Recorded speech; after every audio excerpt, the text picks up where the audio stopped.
வணக்கம். இப்போ நம்ம வேட்டாவளம் சிங்கார குளத்துக்கு வந்துருக்குறோம். அதாவது ஜமீனுடைய பயன்பாட்டில் இருந்த குளம். இந்த குளத்துல தான் அதுக்கு முன்னாடி இந்த வேட்டாவளம் மக்கள் நீர் அருந்துறதுக்கு இங்கேருந்து தான் தண்ணி எடுத்து போனாங்க. இது வந்து அதாவது வத்தாத சுனை ஊற்றுன்னு சொல்லுவாங்க. அதை பாருங்கள், மலை, அதாவது இந்த மலை வந்து ஜமீனுடைய மலைன்னு சொல்லுவாங்க. மலை காட்டுங்க.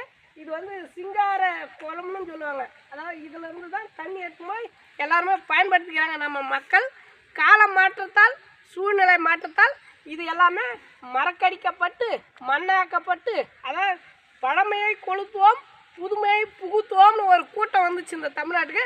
அவங்க வந்ததுக்கு அப்புறம் தான் தமிழ்நாட்டில் இருந்து இது போல் நம்ம முன்னோர்களுடைய வழிபாடு, முன்னோர்களுடைய கலை பண்பாடு அனைத்துமே நம்ம ஒவ்வொன்றா எழுந்து வரோம். ஏதோ எனக்கு தெரிஞ்சாலும் இதெல்லாம் நான் மீட்டெடுக்கணும். அதை நம்ம என் பெற்ற இன்னும் பெருக வையகம்னு பெரியவங்க சொல்கிற மாதிரி எனக்கு தெரிஞ்ச விஷயங்கள் 4 பேர் நம்ம சேனல் மூலிமா பேசுவோமே அப்படின்ட்டு தான் நம்ம பேசுகிறோம். நம்ம பேசுகிற விஷயங்கள் விவசாயம் சார்ந்தும் சமூகம் சார்ந்தும் பேசுகிறோம். குறிப்பாக உங்களுக்கு பிடிச்சிருந்தா நம்பூர் நாயகன் யூடியூப் சேனலில் சப்ஸ்கிரைப் பண்ணுங்க. இப்போ இந்த குளத்தை யாரும் பயன்படுத்துறது கிடையாது. எல்லோரும் கால் கழுவுறதுக்கும் குளிக்கிறதுக்கு மட்டும்தான் பயன்படுத்துகிறாங்க. இது வந்து வத்தாத சுனை. இந்த மலை மேலே மழை பெஞ்சா தண்ணி வந்து இங்கே நிற்கணும் சொல்லி பயன்பாடு. எந்த அளவுக்கு நம்ம முன்னோர்கள் என்றைக்குமே முட்டாள்கள் கிடையாது.